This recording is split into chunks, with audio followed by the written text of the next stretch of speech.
Oi pessoal, tudo bem? Hoje nós vamos fazer um apanhado geral de alguns assuntos e entrevistas importantes para a saúde da mulher. Além de abordarmos questões que são defendidas e destacadas durante o Outubro Rosa, como o câncer de mama e o de colo de útero, vamos mostrar também dicas importantíssimas para você se cuidar sempre. No Papo de Médico de hoje, nós vamos te mostrar tratamentos, procedimentos cirúrgicos e medicamentos que te ajudem a emagrecer, dicas sobre estética e dermatologia, além de cuidados com o corpo e com a saúde. Então, fiquem ligados que o Papo de Médico de hoje é para você que não se descuida um só minuto, porque com saúde a gente não pode bobear, né? Papo de Médico, com o Dr. Carlos Fernando. Sérgio, hoje nós temos um avanço da tecnologia, né, do mercado de aparelhos, vamos falar assim, né, tão avançado. O que nós temos hoje em mãos para o diagnóstico precoce do câncer de mama? Quando diagnosticado precocemente, qual a expectativa de cura e como que está isso hoje? Explica para nós. A expectativa de cura é cada vez melhor, tanto nos casos de diagnóstico mais precoce como aqueles não, mas melhorou bastante a expectativa, as novas drogas, os novos recursos, o próprio entendimento da doença.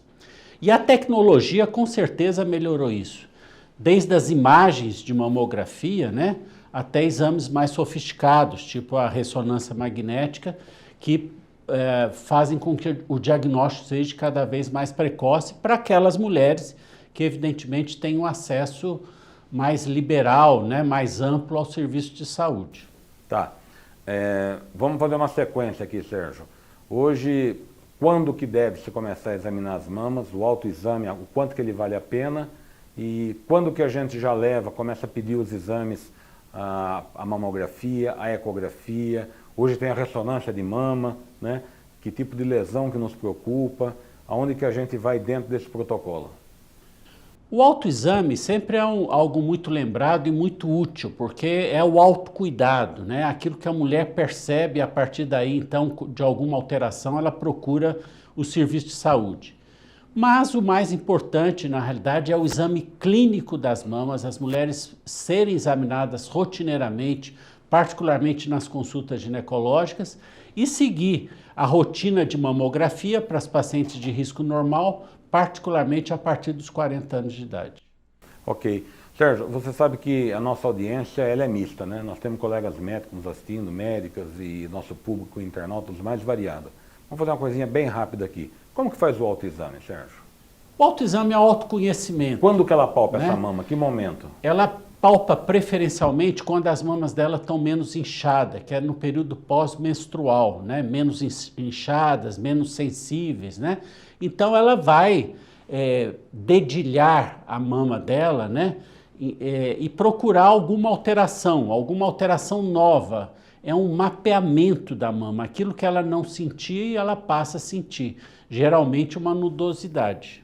Certo. E depois disso, a gente pede o quê? Aos 35 anos, aos 30, a gente pede já uma ecografia, de acordo com a história dela, e a rotina da mamografia. Quando que isso entra? Lembrar sempre, embora seja muito utilizada nas pacientes mais jovens, a ecografia mamária não é uma rotina complementar do exame clínico das mamas para o paciente mais jovem. A rotina para paciente chamada de risco normal, ela começa aos 40 anos, basicamente com a mamografia.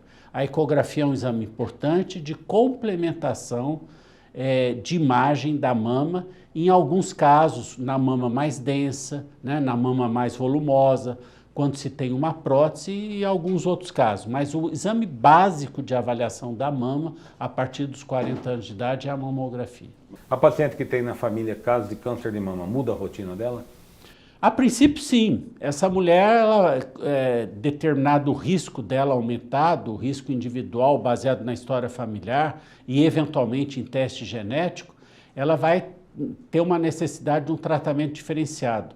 A rotina de rastreamento dela começa um pouquinho mais cedo, aos 30 anos, aos 35 anos, a depender do histórico, e a incorporação da ressonância também na rotina de segmento dessa mama. particularmente nas mamas mais densas. Na grande maioria dos cânceres de mama, mesmo diagnosticado mais tardio, o prognóstico melhorou, Sérgio? Aí, o futuro dessa paciente? Melhorou muito. Melhorou a realidade, o presente, e melhorou muito o futuro em termos de prognóstico e de expectativa de vida vida sem a doença, qualidade de vida, na medida em que você oferece um tratamento mais conservador, menos mutilante, né? E, claro, com uma possibilidade de curabilidade muito melhor. O Cleiton já deu para nós uma passada, falou de jejum, falou de medicação, falou da modernidade, da troca das drogas, teve uma série de coisas aí. Traz para nós aí agora a tua área. Vamos lá. Eu acho que o grande mito da cirurgia plástica é que a lipoaspiração é uma cirurgia emagrecedora, né? E, de fato, isso é uma mentira, ela não é. A lipoaspiração é uma cirurgia de melhora do contorno corporal, ela vai tratar o contorno corporal e ela pode ser feita como uma lipoescultura, que a gente aspira várias áreas do corpo, enxerta gordura em outras áreas para poder melhorar a silhueta e o contorno corporal. Então existe um movimento muito grande, né, das pacientes à procura da lipoaspiração. Engordei um pouquinho, tentei fazer uma dieta, não consegui direito, vou lá no cirurgião plástico, quero fazer uma lipo. E aí essa demanda existe ainda, ela não é a principal. Lá na Metafísica a gente tem o paciente, como eu falei, né, a gente tem um atendimento multiprofissional, então muitos pacientes vêm primeiro através do Cleiton, né, e tem emagrecimento importante, uma queda do percentual de gordura importante, chegam sobrepesados, chegam obesos, chegam sobrepesados e chega um limite que aí sim, o paciente já teve uma perda importante, a partir daquele momento qualquer perda pode consumir muita massa magra, às vezes está num momento de vida que a gente já sabe que ele vai sustentar aquele peso, que aquele peso é sustentável, esse é o momento certo da cirurgia. E aí a cirurgia é feita de uma maneira mais restrita, menos quantidade de gordura a ser aspirada, menos risco para o paciente e melhora da satisfação e da entrega de resultado que a gente espera de uma lipoescultura.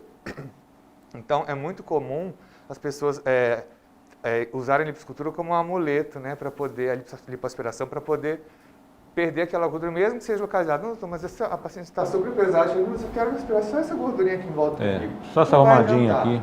Não vai adiantar, porque a gente vai melhorar essa área, mas as outras áreas não, assim, vai ser um engano. Óbvio que tem pacientes extremamente sedentários, e que eu tenho essa demanda, eu combino com a paciente que ela tem que mudar alguns hábitos de vida alimentares, de atividade física, a gente faz um acordo de que a cirurgia plástica vai ser um gatilho para isso, e eu cobro isso no pós-operatório quando eu acompanho a paciente até 6 meses. Então, assim, a cirurgia plástica pode ser feita na paciente sedentária? Pode, mas isso tem que ser um gatilho para ela se estimular a botar uma roupa e ir para a academia, por exemplo, ou ela aderir a um estilo de vida mais saudável nutricionalmente. Fundamental isso que você falou, porque é uma verdade e a gente vê que tem profissionais, infelizmente, que não tem essa postura. Exato. E aspira, né? Exato. A gente vê, eu como ginecologista, assisti muito isso. E as que eu tive tempo de recomendar, eu fiz o que vocês fazem, recomendo. Se não mudar a vida, não adianta. Exato.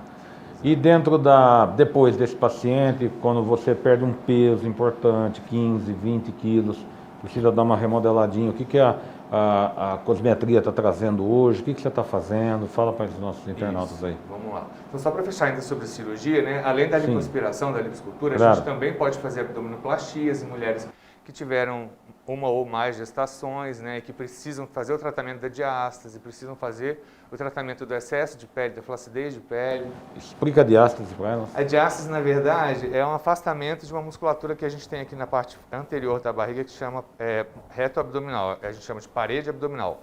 A função desse músculo, na verdade, são 2 músculos que descem da costela até o púbis, paralelos e unidos aqui na região central. Então, na gravidez, como o útero distende, né, esses músculos se separam e as fibras elas ficam mais laceadas, elas se estiram. E depois do nascimento do bebê, essas fibras elas retraem, mas elas muitas vezes não têm o mesmo tônus e elas se mantêm um pouco afastadas, e esse afastamento a gente chama de diástase. E ele proporciona geralmente aquele aspecto globoso do abdômen, e muitas vezes a mulher as pessoas acham que ela está grávida, inclusive, né, e ela só está com uma flacidez muscular e essa projeção do abdômen. Então, a abdominoplastia é uma cirurgia muito bem indicada nessas pacientes e ela, de fato, confere um resultado definitivo e muito satisfatório para a vida sexual, social da mulher, que é muito importante depois que ela teve a sua prole constituída, né? E muitas vezes também a reconstrução das mamas também, né? As mamas também, com pitose, com queda, né? Com perda de volume, com perda de polo superior, com perda de colo, com perda da aproximação. Então, tudo isso a gente sabe que a mama é o centro da autoestima da mulher, né? Então, de fato, mexer na mama é muito importante em qualquer fase de vida da mulher, se ela estiver incomodada, óbvio. Então, de cirurgia corporal, a gente tem essas estratégias que funcionam super bem e quando bem indicadas e bem realizadas por um profissional que seja qualificado.